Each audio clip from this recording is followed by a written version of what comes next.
Hi guys, my name is Eric, from Invensis Learning. We are back again with a set of tutorials on project management. Today in this session, we will start with one of the most important topic, stakeholder management.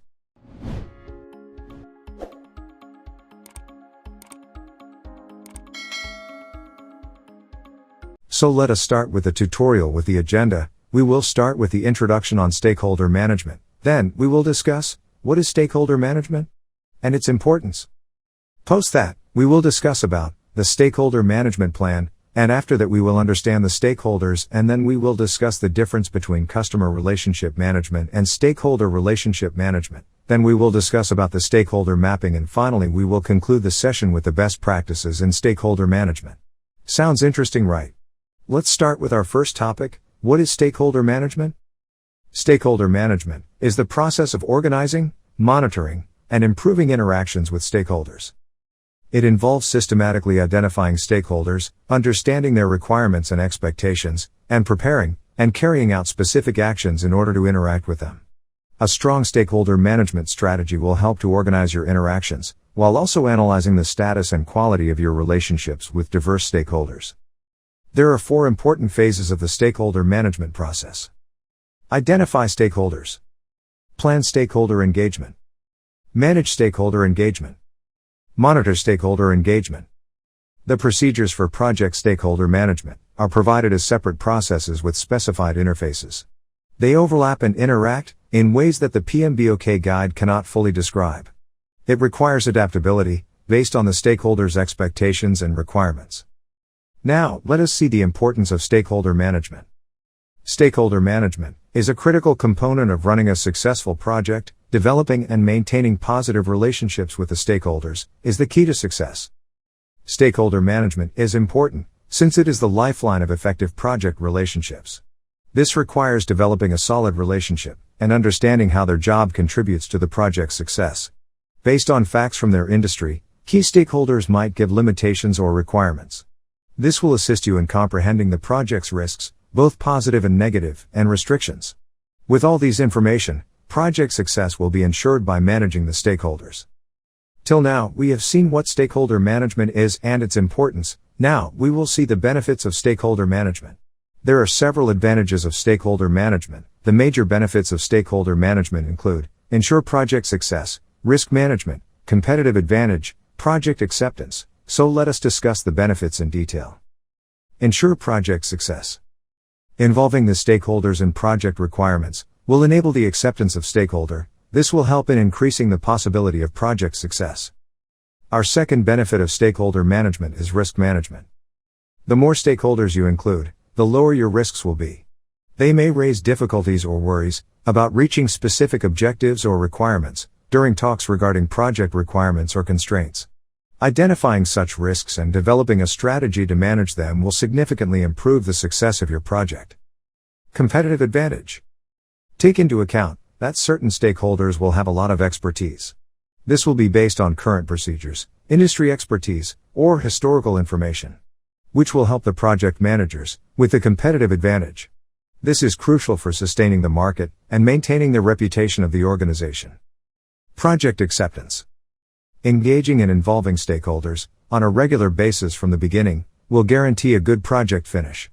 The team members would have known the delivery expectations, risks, and how to manage the risks as a result of this. During the process, they would have analyzed preliminary deliverables with the stakeholders, and this led to smooth submission of the project. These are the major advantages of stakeholder management. Now, let us see how to create a stakeholder management plan. As mentioned earlier, stakeholder management includes 4 components. Identifying clients. Plan stakeholder engagement. Manage stakeholder engagement. Monitor stakeholder engagement. So let us start understanding each phase in detail. Starting with the first phase, identifying clients. The process of identifying stakeholders and documenting important information about project stakeholders' interests, engagement, interdependence, influence, and possible impact on project success on a routine basis. This procedure is typically initiated for the first time in a project, either prior to or concurrently with the development and approval of the project charter. It is repeated as needed, although it should be done at the start of each phase, if there is a substantial change in the project or the organization. Then, after identifying the interests of stakeholders, we need to plan the stakeholder management, so let us start with plan stakeholder engagement. The process of developing approaches for involving project stakeholders based on their requirements, expectations, interests, and potential impact on the project. Early in the project life cycle, an effective strategy that acknowledges the varied information and demands of the project stakeholders is established, and it is evaluated and modified on a regular basis, as the stakeholder community changes. After the first stakeholder group has been identified through the Identify Stakeholder process, the first version of the stakeholder engagement strategy is created. To reflect changes in the stakeholder community, the stakeholder engagement strategy is revised on a regular basis. Thus the plan for stakeholders will be involved. Now we will see how to manage stakeholder, with manage stakeholder engagement. The process of interacting with and engaging with stakeholders to meet their needs and expectations, manage with difficulties, and encourage proper stakeholder engagement participation. Managing stakeholder engagement includes tasks such as engaging stakeholders at the right stages of the project to gain, confirm, or keep their commitment and continuous dedication to the project's success. Negotiations and communications are used to manage stakeholder expectations. Addressing any risks or possible issues about stakeholder management, as well as anticipating the future concerns that stakeholders may raise. Clarifying and addressing previously highlighted concerns. With the above tasks, we can manage the stakeholders. Now, we will understand how to monitor stakeholders, with monitor stakeholder engagement. Monitoring project stakeholder interactions and customizing tactics for engaging stakeholders by modifying engagement strategies and plans. So let us see the strategies to monitor stakeholder management. They are work performance information, change request, updates of the project management plan, updates to project documents. So let us start with these in detail.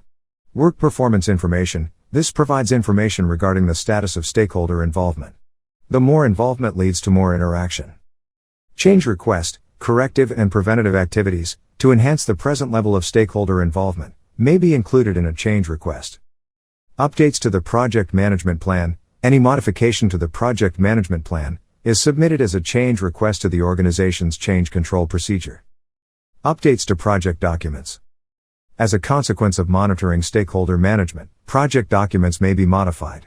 The issue log, lessons learned register, risk register, and stakeholder registration are some of the documents that may be modified as a result of this procedure. Thus, we can create a stakeholder management plan. But before going ahead, we will see the overview of stakeholder management. Identify stakeholders include project charter, business documents, project management plan, project documents, agreements, enterprise environmental factors, organizational process assets, as inputs, and expert judgment, data gathering, data analysis, data representation. Meetings are the tools and techniques for identifying stakeholders, and then using these inputs and tools, we will create the following outputs for identifying stakeholders. They are stakeholder register, change requests, project management plan updates, project documents updates. Similarly, we will create outputs for other plans as well. For plan stakeholder engagement, the output of this is stakeholder engagement plan, then change requests, project management plan updates, project documents updates are the outputs of managed stakeholders engagement. And finally, we have work performance reports, change requests, project management plan updates, project documents updates are the outputs of monitor stakeholders engagement. Till now, we have seen the details of stakeholders management plan. Now, we will see the difference between CRM and SRM. If you've never used either of these types of software, deciding between a CRM and an SRM can be tough. You may be unsure whether you require a stakeholder database or what the differences are between the numerous consultation technologies available. Or perhaps you're thinking if you should continue with Excel, because it served you well in the past. CRM stands for Customer Relationship Management. CRMs are usually structured on a sales process that is very different from a commitment process. SRM stands for Stakeholder Relationship Management. SRM software is specifically developed for community and stakeholder participation. So let us start with the difference between customer and stakeholder. Initially, customers are people who get or consume things and choose between various products and organizations. So here, CRM can take the feedback from stakeholders and use it for engagement. Whereas, SRM will help the stakeholders community to participate in the decision-making and project progress. Thus, we understand the major difference between CRM and SRM. Now, let us understand the stakeholder mapping. The process of identifying and classifying key stakeholders' engagement in accomplishing your organization's policy objectives is known as stakeholder mapping. Stakeholder mapping is done using a variety of frameworks. Many companies use it as part of their stakeholder analysis, especially for their strategic stakeholders. Stakeholder mapping often entails assigning a score to each stakeholder based on the following criteria: influence, interest, impact. For each of these criteria, most users use a high, medium, and low ranking or a 1 to 5 rating system. Stakeholders are then mapped on a grid based on their influence and interest. Now, we will see the mapping. Low influence and low interest need to be monitored. High influence and low interest need to be satisfied. Low influence and high interest need to keep them informed. High influence and high interest need to manage carefully. Another common model for stakeholder mapping is Mitchell, Agel, and Wood's power, urgency, legitimacy model, which is used to predict stakeholder behavior. Power, to influence the organization. Legitimacy, considering the organization's relationship and activities in terms of desirability, properness, or appropriateness. Urgency, among the requirements established for the organization, in terms of criticality, the stakeholder's time sensitivity. These fall under a Venn diagram of power, legitimacy and urgency. Latent stakeholders are stakeholders who fall under areas 1, 2, or 3.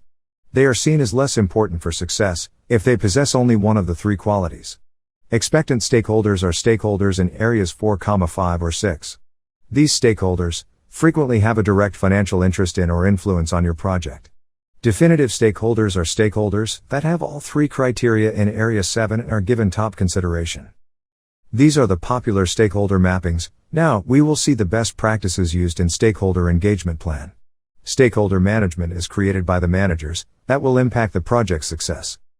There are 4 major factors that help to improve the stakeholder management: shared stakeholder lists, collect the right information, maintenance, stakeholder mapping.